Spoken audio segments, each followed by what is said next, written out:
Hi hello నమస్తే welcome to our channel మనం TV నేను మీ శాన్వి ఈరోజు మనతో పాటు మన స్టూడియోలో ఉన్నారు సీనియర్ పొలిటికల్ అనలిస్ట్ డివి శ్రీనివాస్ గారు మరి ఆయనతో మాట్లాడి ప్రస్తుత రాజకీయాల గురించి తెలుసుకుందాం హాయ్ సార్ నమస్తే నమస్తే అమ్మా సార్ ఇప్పుడు చూసుకుంటే కేసీఆర్ గారు కాంగ్రెస్ నుంచి 20 మంది ఎమ్మెల్యేలు నా చేతిలో ఉన్నారు అని చెప్పేసి అంటున్నారు ఇంకో పక్క వచ్చేసి రేవంత్ రెడ్డి గారు మా ఎమ్మెల్యేని టచ్ చేస్తే మాడి మసైపోతాం అంటున్నారు ఇంకో పక్క రఘునందన్ గారు వచ్చేసి నెక్స్ట్ కేసీఆర్ ఫ్యామిలీ నుంచి అరెస్ట్ అయ్యేది ఎవరు అని అంటున్నారు అలాగే హరీష్ రావు గారు గేట్ దూకే ప్రయత్నంలో ఉన్నారని చెప్పేసి అంటున్నారు అసలు ఏం జరుగుతుంది తెలంగాణలో మాజీ ముఖ్యమంత్రి కేసీఆర్ వ్యాఖ్యలతో ప్రస్తుత ముఖ్యమంత్రి రేవంత్ రెడ్డి స్పందన అవును ఏంటి 20 మంది కాంగ్రెస్ ఎమ్మెల్యేలు నాతో టచ్లో ఉన్నారు అని కేసీఆర్ అనేసరికి అంటే గతంలో కేసీఆర్ 2014 ఎన్నికలో కానీ 2019 ఎన్నికలో కానీ కాంగ్రెస్ నుంచి 42 మందిని లాగేసుకున్నారు తెలుగుదేశం పార్టీ నుంచి ఎమ్మెల్యేలని లాగేసుకున్నారు ఇట్లా అందరి నుంచి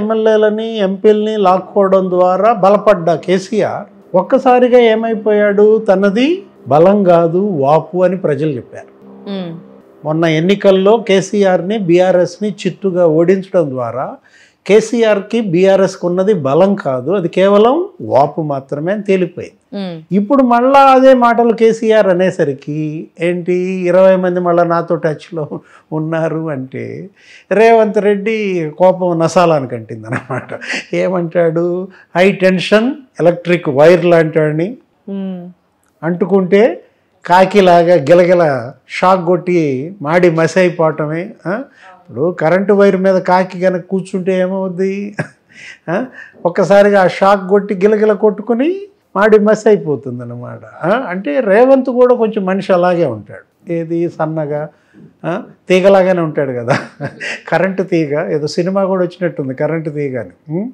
అట్లాగే ఇప్పుడు తెలంగాణ రాజకీయాల్లో కరెంటు తీగ ఇప్పుడు చర్చనీయాంశమైంది అనమాట అంటుకుంటాడా మరి కేసీఆర్ హై టెన్షన్ ఎలక్ట్రిక్ వైర్ని అంటుకుంటే కేసీఆర్ మాడి మసి అయిపోతాడా ఇవన్నీ కూడా మనకు రాబోయే రోజుల్లో జరగబోయే పరిణామాలుగా చూడాలి ఇప్పుడు ఒకటి ఫిరాయింపుల్ని ప్రజలు ప్రోత్సహించరు ప్రజలు దాన్ని హర్షించరు నీ బలం నువ్వు చూసుకో పక్కవాడిని లాక్కునో దొంగతనం చేసో బెదిరించో నువ్వు గనక నిలదొక్కోవాలనుకుంటే ప్రజలు దాన్ని హర్షించరు కేసీఆర్ చేసిన తప్పులు కూడా అవే 2014లో కావచ్చు 2019లో కావచ్చు ఆయన తన బలాన్ని పెంచుకుంటే బాగుండేది తెలంగాణ వాదాన్ని బలపరచకుండా ఎవరైతే గతంలో తెలంగాణ ఏర్పాటును వ్యతిరేకించారో వాళ్ళందరినీ తన పక్కన తెచ్చుకుని వాళ్ళకి మంత్రి పదవులు ఇచ్చి వాళ్ళను చుట్టూతా పెట్టుకోవటం వల్లే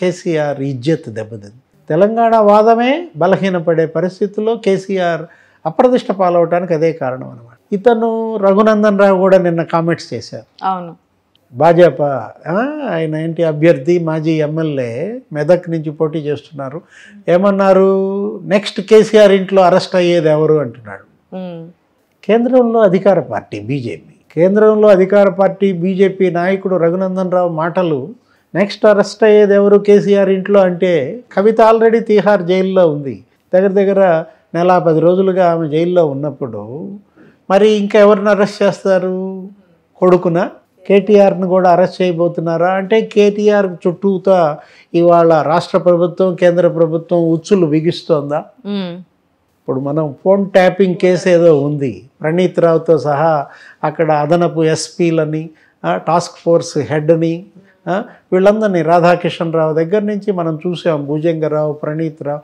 ఎంతోమంది అరెస్ట్ అయిన దీంట్లో కొంతమంది ఎమ్మెల్యేలకు కూడా నోటీసులు వస్తున్నాయన్నారు అవును ప్రభాకర్ రావును కూడా తీసుకొస్తున్నారన్నారు ఇప్పుడు ఇదంతా మరి కేటీఆర్ మెడకు జుట్టుకుని కేటీఆర్ని ఏమైనా అరెస్ట్ చేయబోతున్నారా మనకి రఘునందన్ రావు వ్యాఖ్యలు మనకు ఆ విధంగానే ఉన్నాయన్నమాట అవును అంటే మాజీ ముఖ్యమంత్రి కేసీఆర్ని అరెస్ట్ చేసే ధైర్యం సాహసం చేస్తారని మనం అనుకోం కూతుర్నేటు అరెస్ట్ చేశారు కాబట్టి నెక్స్ట్ కొడుకుని అరెస్ట్ చేయబోతున్నారా లేకపోతే హరీష్ రావుని ఏమన్నా అరెస్ట్ చేస్తారా మిషన్ కాకతీయ మిషన్ భగీరథ కాళేశ్వరం ప్రాజెక్టులో కూడా అవినీతి కుంభకోణాలని వాటిపైన కూడా విచారణలు జరుగుతున్నాయి జ్యుడిషియల్ ఎంక్వైరీలు జరుగుతున్నాయి ఈ పరిస్థితుల్లో నెక్స్ట్ అరెస్ట్ అయ్యేది ఎవరంటే అది రఘునందన్ రావే చెప్పాలా కేంద్రంలో ఉన్న పెద్దలు చెప్పాలి రాష్ట్ర ముఖ్యమంత్రి రేవంత్ రెడ్డి ఏమైనా చెప్పాలా ఇప్పుడు మరో మాట ఏమన్నాడు రఘునందన్ రావు? హరీష్ రావు గారు గేటు దూకే ప్రయత్నంలో ఉన్నారు. హరీష్ రావు గేట్ ఎక్కాడు, గేటు మీద కూర్చున్నాడు, దూకటానికి సిద్ధంగా ఉన్నాడు అన్నట్టుగా మాట్లాడాడు. అంటే బీఆర్ఎస్ దొడ్లో నుంచి బయటకు వచ్చి హరీష్ రావు ఏ దొడ్లో దూకుతాడు? బీజేపీ దొడ్లోకి దూకపోతున్నాడా, లేకపోతే కాంగ్రెస్ దొడ్లో దూకుతున్నాడా? గులాబీ తోటలో నుంచి కమలం తోటలోకి దూకేస్తాడా? అంటే హరీష్ రావు సర్దుకుంటున్నాడు, ఆయన వచ్చేస్తున్నాడు, వేరే పార్టీలో చేరబోతున్నాడు. తద్వారా బీఆర్ఎస్ క్యాడర్ మొరాలిటీ దెబ్బతీసే ప్రయత్నమా? బీఆర్ఎస్ నాయకులు ఇప్పటికే అనేక మంది చేరిపోయారు, బీజేపీలో చేరారు, కాంగ్రెస్లో చేరిపోయారు.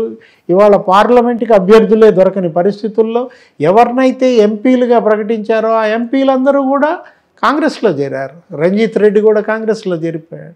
అట్లాగే మాజీ ఎంపీలు కూడా బీజేపీలో చాలామంది చేరిన దీంట్లో ఇప్పుడు బీఆర్ఎస్ స్ట్రగ్లింగ్, ఏది మనుగడ కోసం పోరాటం, ఉనికి కోసం కొట్టుమిట్టాడుతోంది. ఈ పరిస్థితుల్లో ఇంకా ఎన్ని రోజులైంది? కేవలం 4 నెలలు మాత్రమే. ఓడిపోయిన 4 నెలల్లోనే బీఆర్ఎస్ ఇంత బలహీనపడితే ఇంకా ఎన్నాళ్ళు నడవాలా? ఇంకా 4.5 ఏళ్ళు నడపాలా ప్రతిపక్షంగా? ప్రజా సమస్యలకు ఎప్పుడైతే దూరం అయ్యారో, ప్రజలతో కనెక్టివిటీ ఎప్పుడైతే కోల్పోయారో ఆ పార్టీ మనుగడ సాగించలేదు అనడానికి బీఆర్ఎస్ ప్రస్తుత పరిస్థితే ఉదాహరణ. సార్ ఇప్పుడు కేసీఆర్ గారు చూసుకుంటే ఇట్లా 20 మంది ఎమ్మెల్యేలు నా చేతిలో ఉన్నారన్నారు. ఇప్పుడు ఒక పక్క రఘునందన్ రావు గారు వచ్చేసి ఇట్లా హరీష్ రావు గారు గేటు దూకే ప్రయత్నం చేస్తున్నారంటే అసలు ఏంటి 2 వ్యాఖ్యలు ఎలా చూడొచ్చు? నువ్వు పక్క దొడ్లో గొర్రెలను తెచ్చుకోవటం దేవుడు ఎరుగు, నీ దొడ్లో గొర్రెల సంగతి చూసుకో, కాపాడుకో అని. వీటిని ముందు అటు ఇటు దూకకుండా చూసుకో. నీ మేనలుడే దూకేస్తున్నాడు అని చెప్తున్నాడు. ఎవరు? రఘునందన్ రావు. అసలు ఎవరో 20 మంది నాతో టచ్లో ఉన్నారు, ఎందుకు ఈ మాటలు? ఇప్పుడు ఇలా ఎన్ని 20లను లాక్కుంటే మనకి ఈ పరిస్థితి వచ్చింది? కాంగ్రెస్ నుంచి 2014లో ఒక 20 లాక్కున్నారు, 2019లో ఒక 20 లాక్కున్నారు, తెలుగుదేశం నుంచి 2 టర్ముల్లో ఒక 20 మందిని లాక్కున్నారు. ఉన్నారా? వాళ్ళంతా గెలిపించారా ప్రజలు? వాళ్ళని ఓడించారు కదా. ఇంకా ఎందుకు? నీ మనుషుల్ని పెంచుకో, నీ వాళ్ళని నమ్ముకో, నీ పార్టీని బలోపేతం చేయి. కానీ పక్క పార్టీని దెబ్బకొట్టి నీ పార్టీని బలోపేతం చేద్దామన్న అనర్థమే ఇవాళ ఈ పరిస్థితికి. పార్లమెంట్ ఎలక్షన్స్ తర్వాత చూసుకుంటా అని చెప్పేసి కూడా అంటున్నారు కదా, అది తప్పు కదా. ఇప్పుడు ఏంటి? ప్రజలతో కనెక్ట్ అవ్వండి, ప్రజలతో మమేకం అవ్వండి, ప్రజా సమస్యలపైన పనిచేయండి. ఇప్పుడు రైతుల సమస్య తీసుకున్నారు, దాన్ని బలంగా తీసుకెళ్ళండి. ఏది ఇవాళ కాళేశ్వరం నీళ్ళు ఇవ్వట్లేదు, మేడిగడ్డ నుంచి నీళ్లు ఆపేశాడు, కావాలనే ఆపేశాడు రేవంత్ రెడ్డి అనేవి చేస్తున్నారు ఆరోపణలు. అవి ప్రజల్లోకి తీసుకెళ్ళండి, రైతుల మద్దతు పొందండి. ఇవాళ అకాల వర్షాలు ఈరోజు చూసాం, నిన్న చూసాం, తీవ్రంగా వర్షాల్లో ధాన్యం తడిసిపోయిన పరిస్థితుల్లో బీఆర్ఎస్ ఏం చేయాలా?